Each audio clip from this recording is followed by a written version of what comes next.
오니까 우리가 다른 일을 기다리오리이까.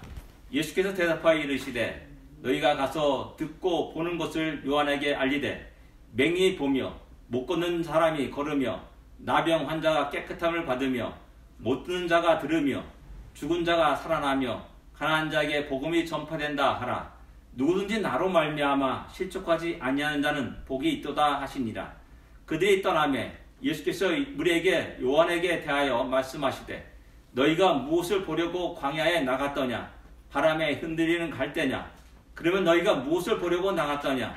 부드러운 옷 입은 사람이냐? 부드러운 옷을 입은 사람들은 왕궁에 있느니라. 그러면 너희가 어찌하여 나갔더냐?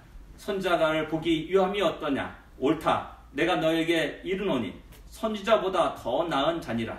기록된 바 보라, 내가 내 사자를 내 앞에 보내노니 그가 내 길을 내 앞에 준비하리라 하신 것이 이 사람에 대한 말씀이니라.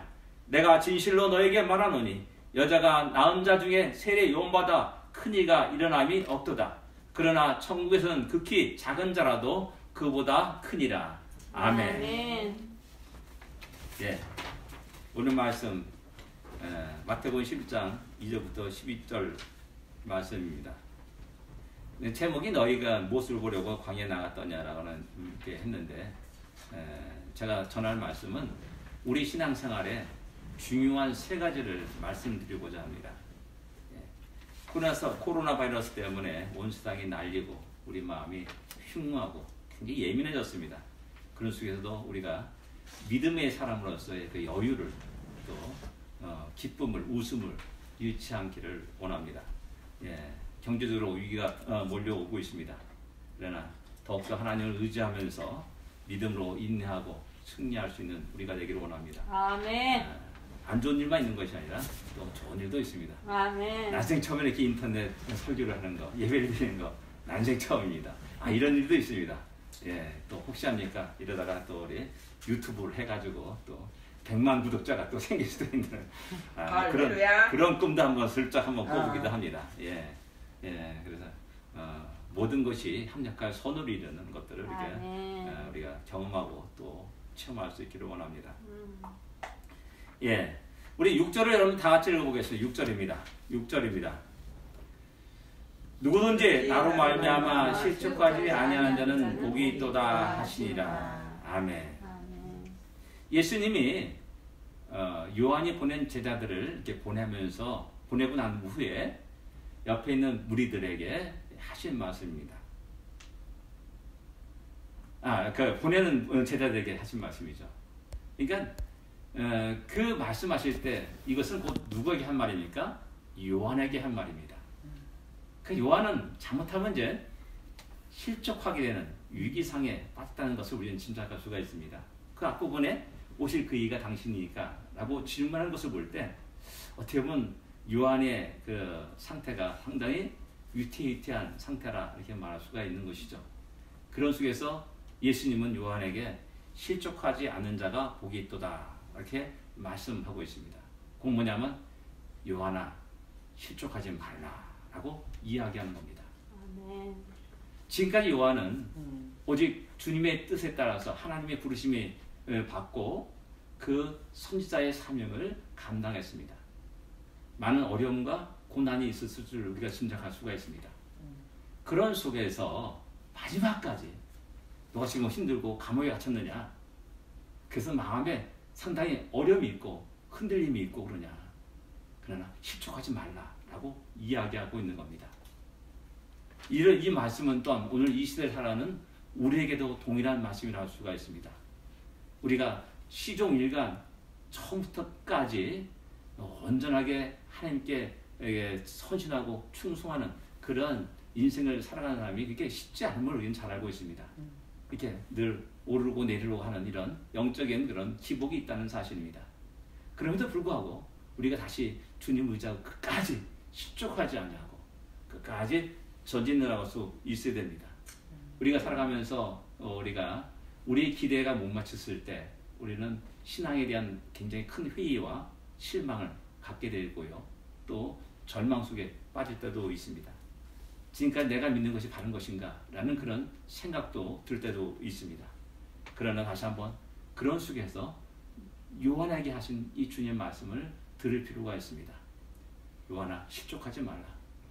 우리 모든 성도들이여, 시온의 가족들이여, 실족하지 말라. 비록 지금은 어렵고 힘들다 할지라도 절대 실족하지 말라. 왜? 우리가 하는 그 길은 바른 길이요, 생명의 길이요, 또한 하나님이 기뻐하시는 길임을 우리 주님이 인정하시기 때문에 그렇습니다. 계속 그 길을 따라서 계속 걸어가시는 우리가 되어야 됩니다. 의인은 7번 넘어도 다시 일어난다고 잠언서는 말씀합니다. 다시 일어나서 힘있게 믿음의 발걸음을 내딛는 우리가 될 줄 압니다. 그리고 또 우리 7절을 하면 또 다 같이 읽어보겠습니다. 7절입니다. 7절입니다. 그들이 떠나며 예수께서 우리에게 요한에 대하여 말씀하시되 너희가 무엇을 보려고 광야에 나갔더냐? 바람에 흔들리는 갈대냐? 여기서 저는 제일 먼저 우리는 너희가 무엇을 보려고 광야에 나갔더냐라는 주님의 말씀을 생각해 보기를 원합니다. 이 말씀은 우리 모든 신앙생활에 굉장히 중요한 한 가지를 이야기합니다. 그것이 뭐냐? 우리가 행하는 모든 일 속에 어떤 분명한 목적이 있고 이유가 있어야 된다는 사실입니다. 저는 이 설교를 굉장히 오래전부터 하기 싶었던 그런 설교였습니다. 그러나 왠지 부담감이 있어가지고 미루다가 오늘 드디어 이렇게 하게 되는 겁니다. 우리는 살아가면서 우리는 이유 없이 그냥 바람 따라 물 따라 구름 따라 흘러가는 인생을, 그렇게 인생을 낭비하는 그런 많은 사람들을 보게 됩니다. 그러나 우리는 무엇인지 먹든지 무엇이든지 분명한 이유와 목적이 있습니다. 주님은 자기의 무리 앞에 모인 무리들에게 이 질문을 던지는 겁니다. 너희는 왜 그때 광야에 나갔냐? 너희는 왜 그때 광야에 나갔냐? 글쎄, 수많은 사람들이 광야로 몰려들었습니다. 그때 우리가 사람들이 일반적으로 이게 모이는 곳이 어떤 데입니까? 유명한 곳이 아닙니까? 우리나라 말하면 뭐 북한산, 뭐 설악산, 지리산, 한라산, 뭐 태백산, 뭐 그런데 사람들이 모여듭니다. 성미산에 여러분들 모여듭니까? 여러분 성미산 압니까? 모르죠? 예, 모릅니다. 유명하지 않습니다. 우리 집 동네 뒷동산이었습니다. 성미산이. 예. 근데 지리산, 한라산, 태백산, 설악산 너무 잘 알고 있습니다. 그래서 야, 등산 가자 그러면 전부 다 그런 곳에 가죠. 뭐 요즘에 맛집이 유행하고 있습니다. 유명한 맛집들. 또 그걸 찾아 일부러 참 멀리 차를 타고 뭐 3시간, 4시간을 운전해가지고 가는 사람도 있음을 보게 됩니다. 다 유명한 곳에 사람들이 모이게 됩니다. 예수님 그 당시에는 아마도 예루살렘이라는 그곳이 가장 유명한 곳이 그겁니다. 그래서 사람들은 절기 때마다 수백만의 사람들이 그 예루살렘에 와서 발걸음을 옮기고 순례길을 떠납니다. 예루살렘 가운데도 여러 곳이 있지만은 모든 사람들이 가는 곳이 어디입니까? 하나님의 성전이 있는 그곳을 향하여서 발걸음을 옮깁니다. 거기는 언제나 사람들이 꾸역꾸역 모여드는 곳입니다. 근데 그와 반대로 광야는 전혀 그렇지 않습니다. 물도 없습니다. 햇볕만 쨍쨍 내리쬐고 있습니다. 그늘이 없습니다. 잘못한 거기서 3시간, 4시간 하면 혼절해가지고 어쩌면 자기의 생명을 잃어버릴지도 모릅니다. 그런데도 사람들이 그것으로 몰려들었습니다. 예수님 주위에 있는 많은 사람들 가운데 어떤 사람들은 그 사람들도 그 세례요한을 보려고 그 광야로 가는 사람도 있을 줄 압니다. 근데 분명한 그건 문제는 뭐냐면은 너희는 과연 왜 그곳에 갔느냐라는 겁니다. 사람들은 선동에 의해서 우하고 따라갈 때가 있습니다. 성경에도 그 예가 나오죠. 에베소에서 소란이 일어났습니다. 사람들이 몰려들었습니다. 태반이나 자기가 왜 여기 모이는지 모르는 겁니다. 성경이 그렇게 사도행전 19장에 그렇게 분명히 기록하고 있습니다. 태반이나 자기가 왜 여기 모이는지 모른다. 그냥 쥐고 가니까 우르르 가는 겁니다. 뭐가 있다고 구경하러 또 가는 겁니다. 어떤 목적과 이유가 없는 겁니다. 근데 안타깝게도 우리 신앙생활 하면서도 이런 목적과 이유 없이 그냥 하루하루를 살아가는 경우가 많다는 겁니다. 오히려 예배 시간들이 그렇습니다. 뭐 지난주에도 들었고 지난주도 들었고 1년 후에도 드렸고 1년 전에도 드렸고 10년 전에도 드렸기 때문에 전혀 흥분과 감격이 없습니다. 우리 하나님을 만나는 것, 그것에 대해서 흥분과 간격이 없습니다. 은혜가 없습니다. 이것이 바로 우리의 너 왜 여기 왔느냐? 너 왜 예배드리냐? 라는 주님이 우리에게 하는 말씀이라고 할 수가 있습니다. 우리가 열심히 일합니다. 비즈니스를 합니다. 너 왜 비즈니스를 하고 있냐? 너 왜 열심히 그렇게 일하고 있느냐? 라는 그 질문을 우리의 주님은 끝없이 우리 성도들에게 이야기하는 겁니다. 질문하는 겁니다. 우리가 일하는 것, 공부하는 것, 잠자는 것, 쉬는 것, 운동하는 것, 그것에 대한 분명한 이유와 목적이 있냐는 겁니다. 우리는 그것에 대한 분명한 대답할 수가 있어야 됩니다. 분명한 이유와 목적이 있어야 됩니다. 우리 신앙생활에 굉장히 중요한 것이 뭐냐? 우리들의 모든 삶의 행동에 분명한 이유와 목적이 있어야 된다는 겁니다. 그럴 때 우리 실족하지 않습니다. 낙심하지 않습니다. 넘어지지 않습니다. 그 다음에 우리 두 번째 생각하시는 것은 예수님이 이어서 너희가 바람에 흔들리는 갈대냐? 부드러운 옷을 입은 사람을 보려고 나갔더냐? 라고 이렇게 질문을 합니다. 이 질문은 핵심은 뭐냐면은 우리의 신앙생활에 모순된 점이 많다는 것을 이야기하는 겁니다. 갈대를 보려면 어디로 갑니까? 숲. 물 있는 곳으로 가야 됩니다. 강으로 가야 됩니다. 호수로 가야 됩니다. 화려한 옷을 입은 사람을 보려면 어디로 가야 됩니까? 광야가 아니라 왕국으로 가야 됩니다. 예루살렘 들어가야 됩니다. 근데 사람들이 광야에서 화려한 옷을 입은 사람을 찾는다는 겁니다. 광야에서 갈대를 찾으려고 한다는 사실입니다. 이런 모순된 행동들을 너무나 많이 하고 있다는 사실입니다. 우리가 살아가면서 우리는 천국의 소망을 가지고 살아간다라고 말합니다. 그러면서 우리가 어려울 때 힘들 때 쉽게 불평하고 원망하고 또 두려워하고 걱정하고 또 죽음에 대한 두려움들을 너무나 많이 갖고 살아가는 것이 솔직한 우리들의 모습입니다. 천국의 소망을 가지고 살아간다면서 우리는 이 땅에 아주 미련을 가지고 살아갑니다. 이 땅에 천국이 있냐? 그러면서 떠나기를 너무나 싫어합니다. 후를 털고 주여 당신이 나를 부르신다면 내가 가겠습니다. 말은 그렇게 합니다. 그러나 실질적으로 죽음이 내 눈앞에 닥쳤을 때는 두려움과 걱정 속에서 어찌할 바를 모르는 그런 우리들의 삶을 보일 때가 많이 있다는 겁니다. 뭐 제 자신도 장담할 수는 없습니다. 그러나 그렇지 않기를 저는 늘 기도하고 또한 우리에게 하나님께 기도하고 부르짖게 됩니다. 자손만대에 걸쳐서 부귀영화를 누리려고 그런 욕심을 가지고 살아갑니다. 믿음이 최고라고 우리는 말합니다. 근데 어때요? 그렇습니까? 믿음 플러스 세상이 가진 그것들, 지식과 지위와 신분을, 명예를 더 플러스 하려고 무던히 애를 쓰는 것이 우리의 모습이 아니냐는 겁니다. 이런 신앙생활은, 이런 모순된 신앙생활은 분명한 것은 사탄이 던지는 미끼에 덥석 무는 그런 엄청난 실수와 잘못들, 실족하여 넘어지는 일이 일어나게 되는 것입니다.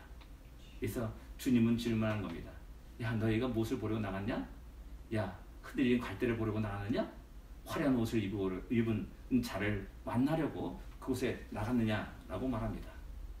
예, 그곳에 가면니까 세례요한이 있습니다. 예, 세례요한을 만나러 갔습니다. 근데 그 세례요한을 통해서 너는 무엇을 보느냐라는 겁니다. 너는 무엇을 보느냐? 세례요한을 보러 갔는데 가장 중요한 게 핵심이 뭡니까? 그 입에서 나오는 말씀을 들어야 되는 게 가장 중요한 핵심입니다. 근데 사람들은 저 사람 낙태토 옷을 입었네? 아, 저거 왜 저기 약간 이상하게 찢어졌네? 아, 저거 이상하게 뭐 디자인이 전혀 맞지 않네? 아, 저 사람 이상하게 뭐 매치가 안 돼도 이상한 어색하네? 전부 다 이런 식으로 생각하는 겁니다. 이런 식으로 말하는 겁니다.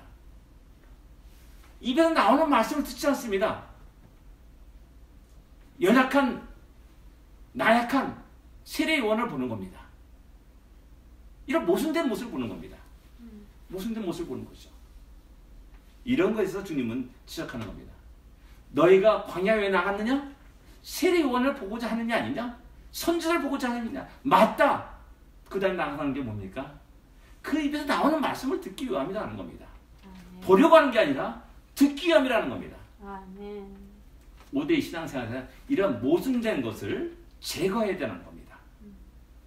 우리 가만히 우리 삶을 돌아보면은 5대 신앙생활에 모순된 일이 많이 일어납니다. 없는 게 아닙니다. 끝없이 우리는 새롭게 그것을 발견하고 하나하나 떨쳐내면서 주님 그 나라에 가기까지 끝없이 그런 삶을 살아가는 겁니다. 우리는 우리의 삶 속에 분명한 목적을 가지고 살 필요가 있습니다. 그리고 또한 우리의 삶 속에 신앙생활의 모순된 모습을 제거하며 살아갈 필요가 있다는 사실을 우리는 분명히 알아야 됩니다. 뭐 이렇게 인터넷에서 설교한다고 해서 좀 빨리 끝내라고 하는 그런 압력을 제가 받았기 때문에 모르겠습니다. 얼마씩 됐지. 네, 세 번째는 우리 11절에 다 같이 읽어보겠습니다. 11절입니다. 같이 읽겠습니다. 내가 진실로 너에게 말하노니 여자가 낳은 자 중에 세례 요한보다 큰 이가 일어남이 없도다. 그러나 천국에서는 극히 작은 자라도 그보다 크니라. 여러분 이 말씀을 좀 이상하게 캐션 마크 붙이면서 이상하다라고 생각한 적이 있습니까? 칭찬입니까? 세례관에는 칭찬입니까? 아니면 정반대. 칭찬도 되고 별볼이 없는 사람이야 라고 말하는 것이냐는 겁니다. 분명해서 앞에는 여자가 낳은 자 중에 세례원보다 큰 이가 없다라고 말씀합니다. 그럼 이 땅 인간 가운데 사람들 가운데 세례원보다 위대한 자가 없다라고 말하는 겁니다. 우리는 어떻습니까? 알렉산더를 위대하게 생각합니다. 세계 역사에 나옵니다. 나폴레옹도 위대하게 생각합니다. 세계 역사에 나옵니다. 그가 이뤘던 여러 가지 일들은 너무나 놀라운 일이라 할 수가 있습니다. 로마 황제들, 그 다음에 유명한 과학자들, 지식인들, 한 시대를 풍미했던 영웅 호걸들, 우리는 그 사람들을 보고 추종합니다. 근데 주님은 야 그게 아니야. 세례요한이 가장 위대한 인간이야. 사람이야. 라고 말하는 겁니다. 세례요한 아무리 세계사 뒤져봐도 세례요한이라는 이름은 없습니다. 성경에만 있는 겁니다. 우리가 지금까지 공부하면서 세례요한의 위대성들을 우리가 들어본 적 있습니까? 없습니다. 근데 우리 주님은 세례요한보다 더 큰 자가 없다라고 말씀하고 있는 겁니다. 이거보다 더 위대한 칭찬이 어디 있겠습니까? 우리는 이렇게 되면 어떻게 됩니까? 그 다음에 우리는 그 사람을 기념하기를 원합니다. 세례요한의 동상을 세우기를 원합니다. 그렇죠? 녹음기가 있으면 좀 또 이렇게 레코드 할 수 있는 그런 시설이 있었다면 그 사람 일거수일투 다 찍어가지고 후대에 남기려고 애를 쓸 겁니다. 점차 어떻게 빠집니까? 우리 모든 인간들이 점차 그 사람을 우상화하는 그런 형태로 슬슬 한 발짝, 두 발짝, 세 발짝 나가게 되는 겁니다. 그런 위험이 우리에게 있습니다. 우리 대중들에게 있습니다. 그리고 세례 요한 자체에게도 또 위험이 있습니다. 왜? 사람들이 자기를 그렇게 추앙하니까는 얼마나 기분 좋습니까? 그렇지 않습니까? 스스로가 자기가 높아지고 교만해지려고 하는 그러한 마음의 슬금슬도 일어납니다. 세례 요한에게도 엄청난 위기가 있을 수 있고 우리 대부분 사람들에게도 엄청난 위기가 일어날 수 있습니다. 그러니까 우리는 그 위대한 인물에 대해서, 위대한 설교자에 대해서, 또 역사의 위대한 인물에 대해서 우상시하는 경향들이 있습니다. 절대시하는 경향도 있습니다. 그 절대시하는 경향 속에 어떤 일이 일어나느냐? 그 입에서 나오는 모든 말씀을 진리로 여깁니다. 성경에 관계없습니다. 진리로 여겨보고 진리로 받아들이고 그것을 진리로 삼고 살아가는 그런 일들이 일어납니다. 이 땅의 대부분의 이단들이 바로 그런 단계를 거쳐 나가는 겁니다. 그렇지 않습니까? 이단들은 교주를 절대화시킵니다. 신격화시킵니다. 그렇지 않으면 이단이 아닙니다. 이단이 성립될 수가 없습니다. 그들의 모든 시스템은 그렇게 돌아갈 수밖에 없습니다. 근데 주님은 그 뒤에 말하는 뭐냐? 그러나 천국엔 극히 작은 자라도 그보다 크니라 라고 말합니다. 이 말이 뭐냐면 야 너가 세례요한을 가장 위대하게 생각하느냐? 그도 평범한 한 인간에 지나지 않는다 라는 것을 말하는 겁니다. 결코 절대시키고 신격화시키며 우상화시킬 수 있는 인간이 아니라는 사실을 말씀하고 있는 겁니다. 존경의 대상은 될 수 있어요. 존경할 수는 있어요. 뭐 존경하지 말라는 말이 아닙니다. 그러나 그를 절대, 그에 비난하는 모든 말씀을 절대하며 또 신격화시키는 그런 엄청난 죄악에 빠져서는 안 된다는 겁니다. 신앙인에게 왜 이것이 중요하냐면은 교회 역사 속에서 세상의 권력자들은 자기가 신이라고 말하면서 나를 숭배하라라고 말하면서 끝없이 사람들을 자기 앞에 무릎 꿇게 했고 경배하도록 했습니다. 바로왕은 신이었습니다. 로마 황제도 또한 신이었습니다. 기독교인들에게 야 로마 황제가 절을 해라 할 때 기독교인들은 그 모든 명령을 거부했습니다. 죽음에 위협하면서도 거부했습니다. 왜? 어느 인간이 세례 요한보다도 뛰어난 인간이 없다는 것을 알기 때문이었습니다. 어느 인간도 신체화시킬 수 없다는 사실을 신앙인들은 너무나 명확하게 알고 있기 때문이었습니다.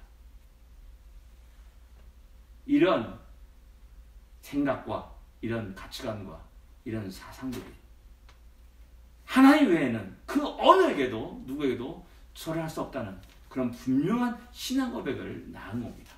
아멘. 일제시대 때 일본의 황제를 향하여서 경배하도록 했고 또 동방요배를 했습니다. 기독교인들은 교회는 그것을 용납할 수 없었던 겁니다. 그래서 싸웠고 죽음에 이르기도 하고 감옥에 가기도 하고 수많은 고난을 고초를 겪기도 한 것이 우리 한국 기독교 역사에 나옵니다. 예, 그렇습니다. 우리가 살아가면서 우리 신앙생활에 굉장히 중요한 것, 우리가 하는 모든 일에 이유와 목적이 있어야 되는 겁니다. 두 번째, 우리의 모든 삶에 모순됨이 없어야 됩니다. 또 세 번째, 어느 인간도 신격화시키는 잘못을 범해서는 안 됩니다. 특별히 교회 안에서 어떤 목회자의 위대성 때문에 우리 목사님 존경하는 거 좋습니다. 근데 가만히 설교를 듣다 보면 성경과 약간 이상한 말씀을 하시는 때가 있어요. 그런 것도 아멘 하는 받아들이는 겁니다. 이 뭡니까? 그 사람을 신격화시키는 겁니다. 철저히 우리가 주의 말씀 가운데 비춰봐가지고 주의 말씀이 아니면은 그것을 배역하고 떨쳐내고 살아갈 수 있는 온전한 신앙이 되어야 됩니다. 그 다음에 나온 말씀이 우리 11장 마지막에 나오는 수고한 본지 다 내게 오라 라고 말씀하죠. 이 말씀이 연결됩니까? 야 세례 요한 위대한 줄 알아. 그러나 천국에 지극히 작은 자도 그보다 커. 그러면서 주님이 당신이 말씀하는 겁니다. 내게로 와. 나 외에는 없다 라고 분명히 말씀하는 겁니다. 아멘.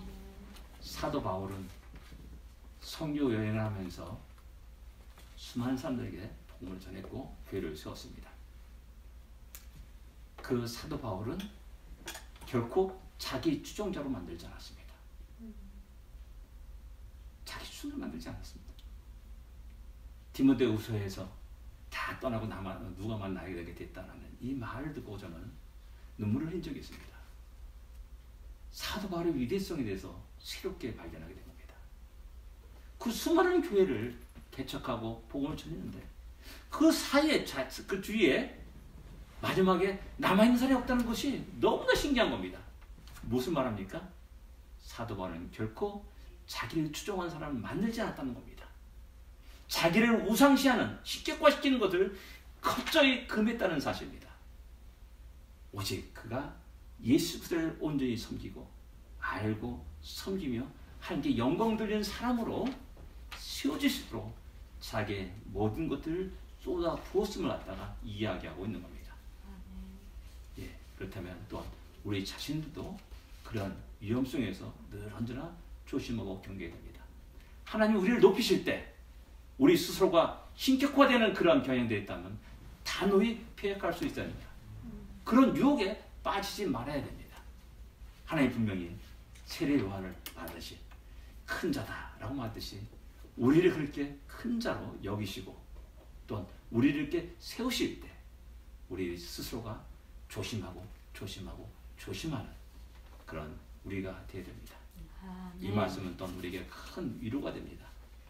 우리 스스로가 별볼이 없는 것 같지만 하나님 우리를 인정해 주십니다. 너는 내 아들이다, 내 자녀다, 나의 백성이다. 너는 내 백성이요, 나는 너의 하나님이다 라고 끝없이 성경은 우리에게 말씀합니다. 그렇게 하나님은 세상의 어느 누구보다도 우리를, 나를 귀중히 여기시고 소중히 여기십니다. 나를 위해서 독생자 예수 그리스도를 이 땅에 보내셨다는 사실입니다. 아멘. 바로 이 신앙생활의 기본 원칙 속에서 우리가 늘 승리하는 우리가 되기를 원합니다.